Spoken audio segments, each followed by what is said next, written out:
Leadership power strategies, tame challenges of your radical forces.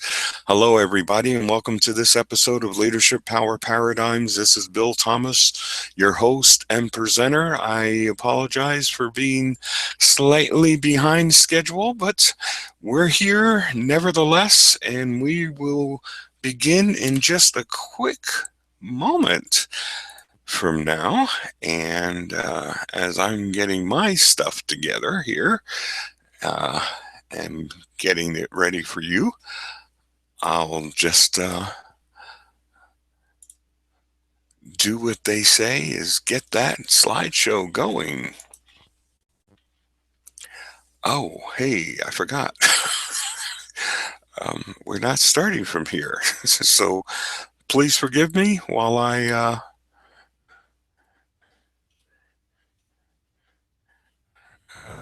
let's see, where are we here? 2, 3, 4. Okay, here we go. Hello, everybody, and welcome to this episode of Leadership Power Paradigms. This is Bill Thomas, your host and presenter for today's episode. Throughout the history of humankind, there has always been some prevailing paradigm or model for technology of the time which rules what is acceptable, valuable, fungible, or viable to people for their profitable use. These models have helped humanity decipher, deal with, and control the elemental or environmental forces of their times.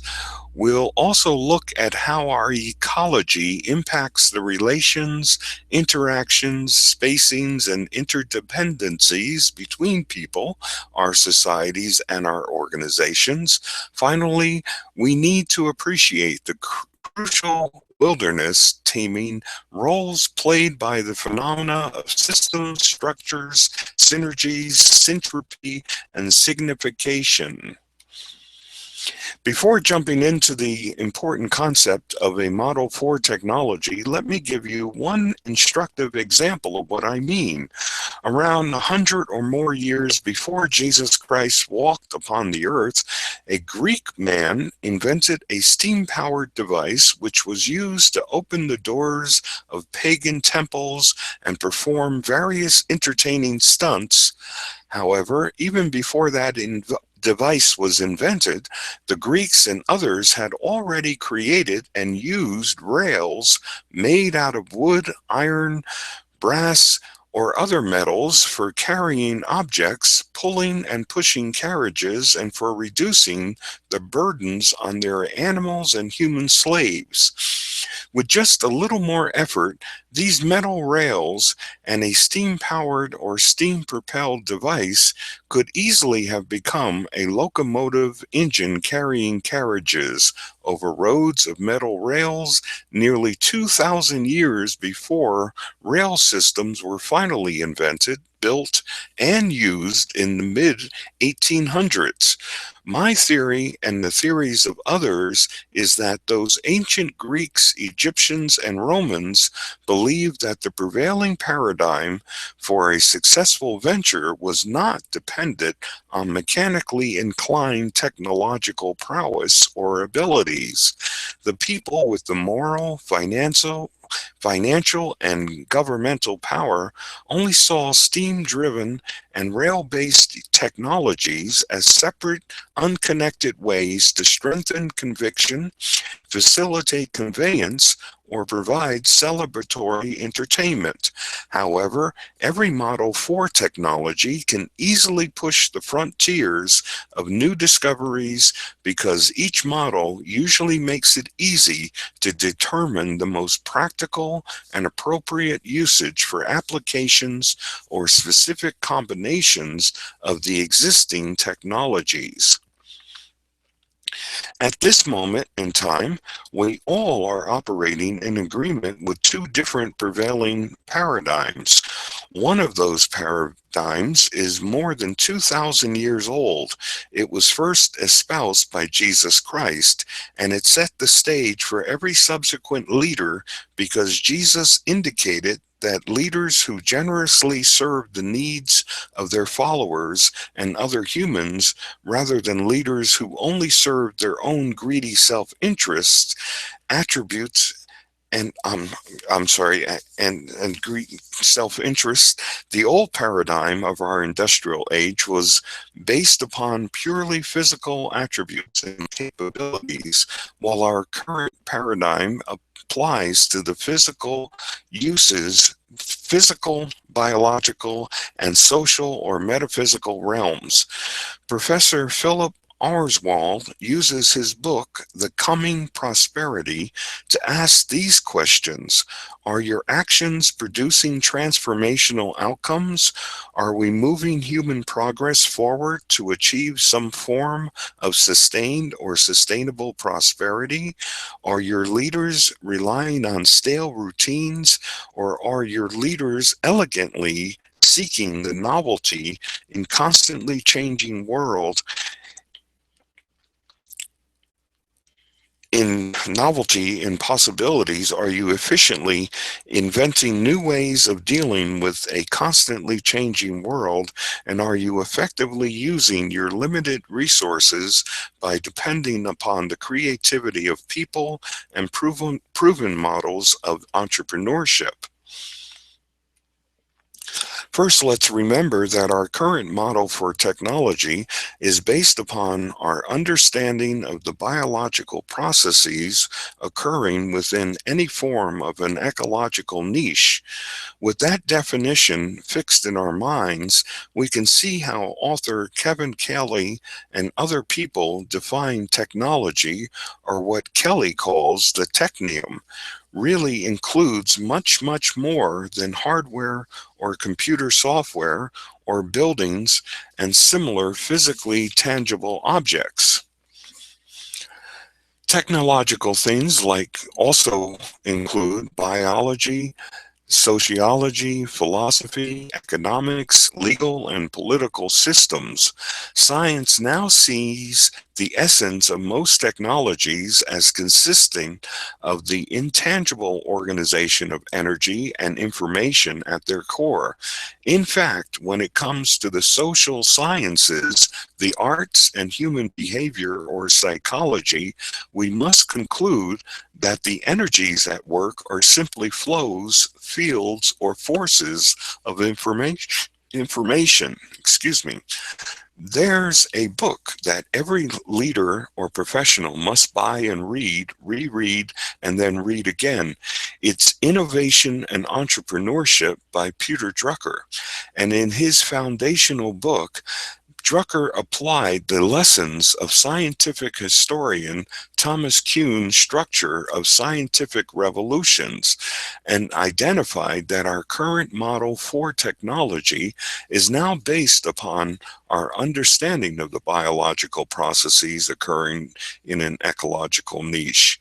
And Drucker, Kelly, and others found that those biologic processes are not organized around electrical, magnetic, atomic, or other physical forms of energies, but those biological processes are information-based energies. What your typical HR-led leadership or management development courses have failed to tell you is this: leadership, management, economics, and even marketing all use scientific principles, and thus they are socially based technologies, and every technology has its own paradigms, principles, techniques, methods, disciplines, systems to achieve its desired results. The ecological niches that leaders like you and I operate in are threefold. That is, one of these are socially based activities, such as the actions that you and I are involved in right at this moment. This webinar is one example, or your conversations with your friends or a boss or another employee are some others.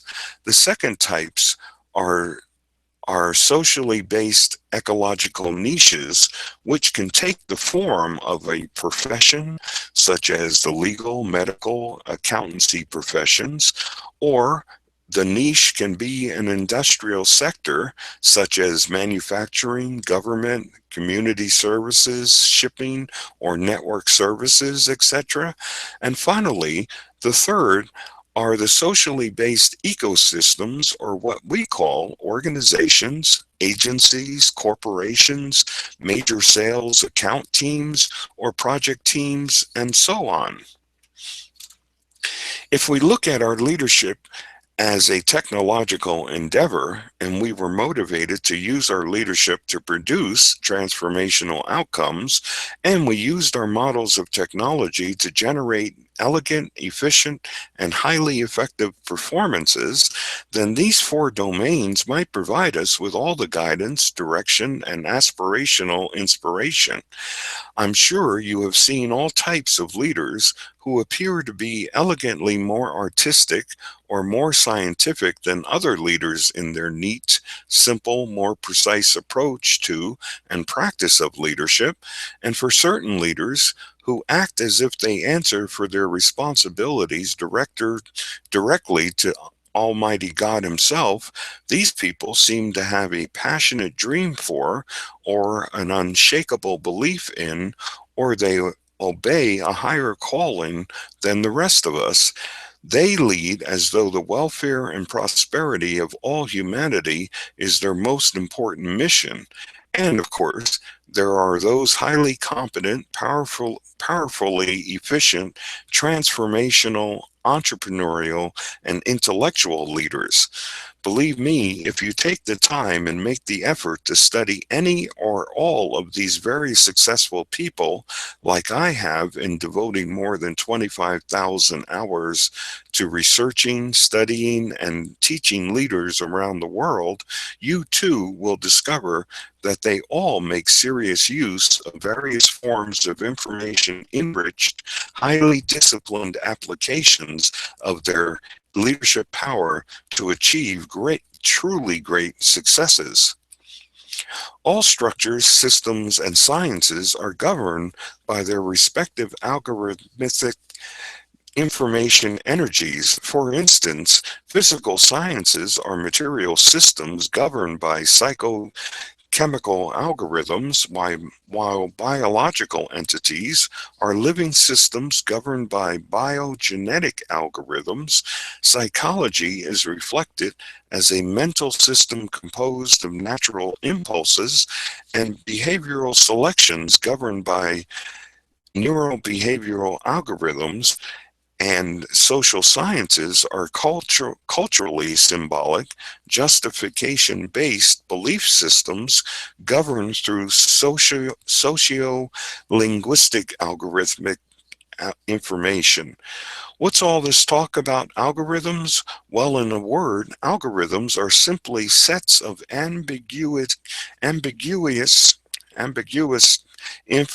instructions, which, when performed in a prescribed manner, are designed to achieve a goal or some desired result.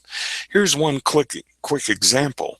If you find ways to channel, amplify, magnify, or enhance the social energies of your organizational values of honesty, integrity, decency, and courage through your team meeting agendas, employee newsletter articles, individual coaching and mentoring conversations, and your business mission statements, you're certain to influence, inspire, and instill a strong behavioral accountability, cultural norms, and shared beliefs throughout your stakeholder communities.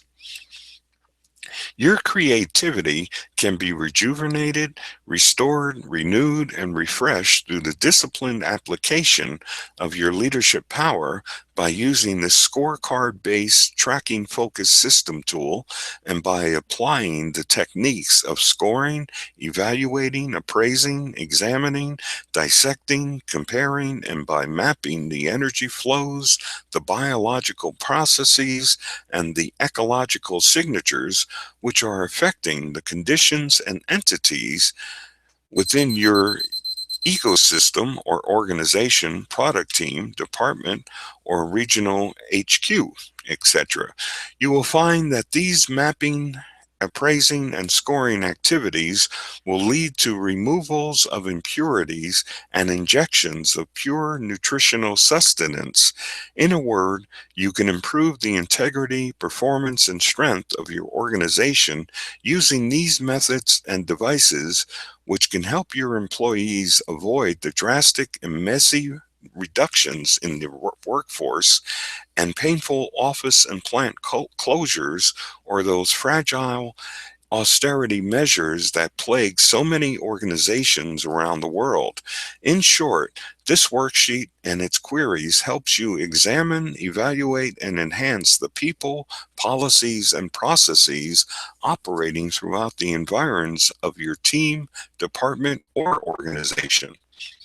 In its simplest form, this model or map of an organization and all organized enterprises or social ecosystems, this model of an ecosystem shows that there are three basic sources of social energies. One is imported or syntropic, one is shared or synergistic, and one is exported or significant in its nature, its operation, and its manifestation. This map suggests the concept of a knowledge-based ecology, and according to entrepreneur and consultants George Poor and Janice Malloy, a knowledge ecology's goal is to develop and mobilize collective intelligence and ultimately organizational wisdom by acknowledging the social nature of learning and the key role that technology can play in bringing people together. Knowledge ecology bridges the gap between the static data repositories of knowledge management and the dynamic adaptive behavior of natural systems. Leaders need to create a virtuous cycle of knowledge ecology to better and deeply understand the relationship among knowledge, intelligence, and wisdom. Writing in the 2000 edition of the Systems Thinker newsletter, experts Poor and Malloy explain that knowledge ecology is a field of theory and practice that focuses on discovering better social, organizational, behavioral, and technical conditions for knowledge creation and utilization. Knowledge ecology draws on the best of current thought and action, including knowledge management, communities of practice, businesses as complex adaptive systems, organizational learning, and the hypertext organization.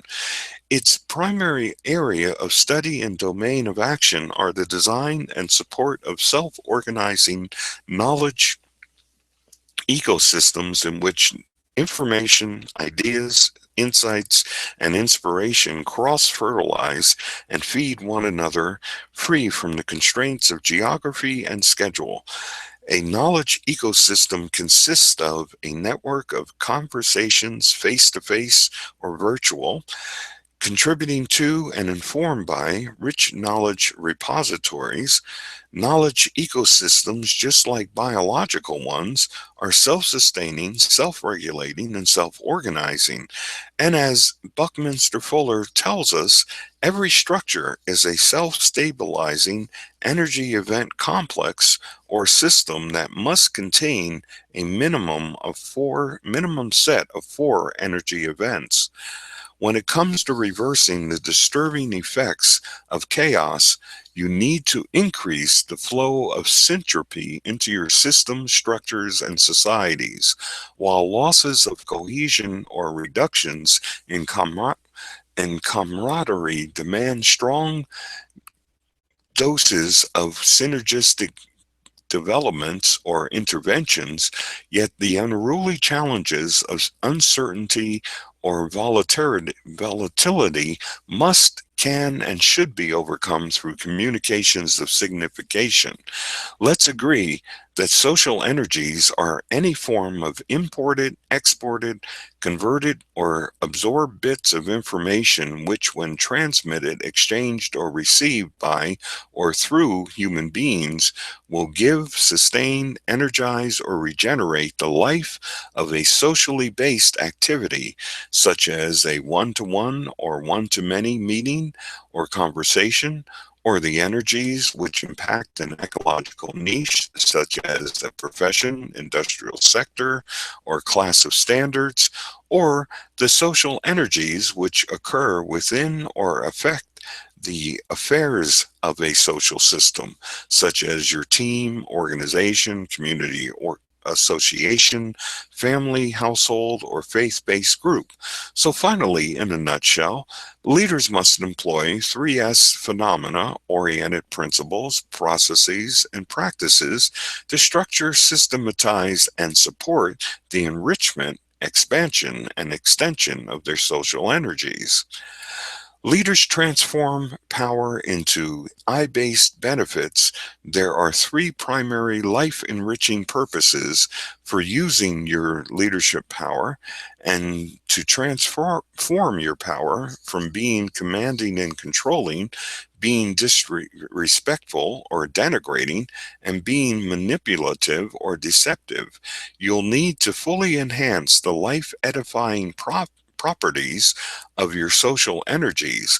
Therefore, your leadership activities of thinking, communicating, and performing can and will help you and your stakeholders succeed by giving you the abilities, the strengths, or the insights you need to achieve some desirable result. In fact, we declare that for leaders, those desired results should help leaders fulfill one or more of those life-enriching purposes. You should be making inroads towards a better and deeper understanding of a situation, opportunity, or a challenge, or producing improvements through unleashing the powers, purposes, and potentials of humans, or shaping innovations by undertaking the risks, rewards, and rigors of all your possibilities. Because we operate in an environment where these three fields, forces, and factors must be rapidly, accurately processed, validated, categorized, and incorporated into our daily decisions, our deployments and duties, and our delegations of authorities in our thoughts, deeds, and feelings. Generally, we become leaders who begin our leadership adventure by seeing, then feeling, then believing we have an ability to lead. And as we engage our minds, hands, and hearts in the doing of leadership, we start to think, behave, and speak with an aura of confidence, even with an appearance of wisdom, as we perform the activity of leadership, until, with enough practice and with sufficient quantities of experiences, which are developed through a continuous process of reflection, adequate feedback, and knowledgeable support, we find ourselves leading in a masterful, more logical fashion in concert with elegantly practiced levels of competence. At this stage, we realize a sensation of the artistry of leading others, and we use our realizations as justifications to improve our abilities even further. And so our dream goes on. This ends today's lesson, which was a little bit longer, but I think you're going to see the logic of what I've been doing the last week or so. Basically, I'm winding down this series of leadership power paradigms. We've been doing them weekly and faithfully weekly since January 14th or January 15th, I believe, and of this year. So we basically have gone every single week and provided you with these 14-minute or so segments. In most cases, there have been a couple that have run a little bit longer, but that was because of family situations, which I explained in those. But yeah, we it's been a lot of fun doing these, and this particular series that I'm doing this month,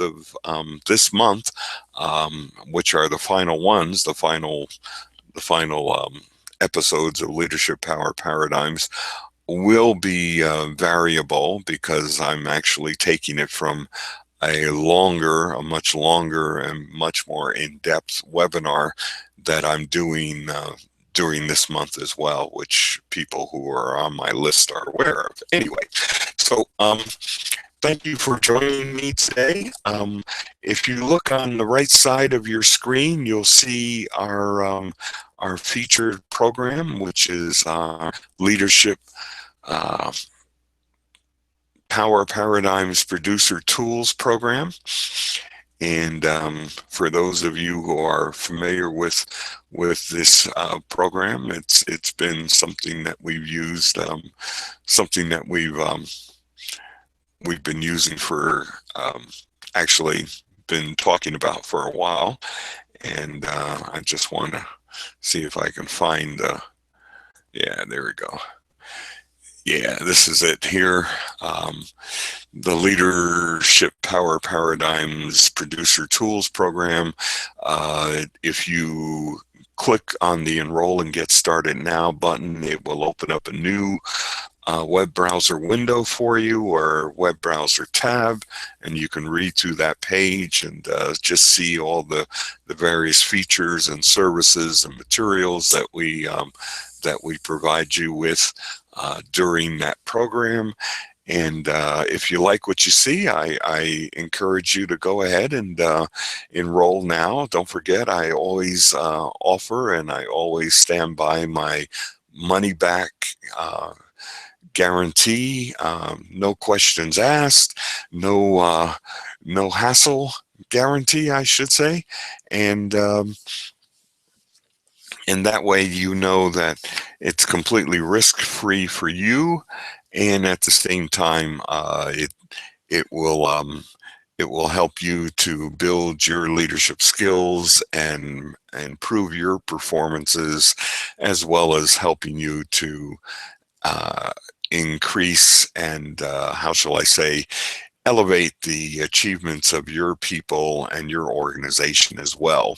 So I encourage you, with that no risk guarantee, just go ahead and enroll now, and know that, hey, listen, if you come to the end of the guarantee period and you say, this was good, but I'm not completely satisfied, or maybe maybe I could get something better somewhere, I always encourage you to say, hey, listen, Bill, I either need my money back, or some people even abandon it, which is sort of weird because I do promise to give you back your money if you make it in the guarantee period. So why not get your money back? Don't leave it with me unless you decide that you got enough out of the program, and you say, well, I am satisfied, and but I'm not going to continue on. Well, that's another option as well. So anyway, let me run over to my control panel and send you the 2 bonus gifts that I have for you. Okay, yeah. Let's see, what do we got here? Oh boy. Oh yeah, that's I think that's already okay, so the 2 bonus gifts I have for you is, one, the 5 Leadership Uplifter Tasks infographic. That is a 1-page PDF document. Download it, print it out, put it on your desk, or put it on a wall where you can refer to it throughout your day. And as you go through your day, make sure you're performing one or more of those 5 leadership uplifter tasks, and you will see your own leadership performances improve significantly. And if you are not using one of those five leadership uplifter tasks, you will see that things aren't going the way you hoped they would.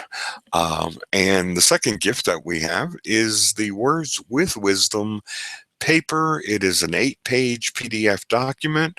Again, I say download it, print it out, and read through it and take notes and write out any notes you want and things that you want to sort of highlight to yourself and continue to study it. It's got the strategies and principles and techniques and insights, some of which I shared with you today in today's episode of Leadership Power Paradigms, as well as in my previous episodes as well.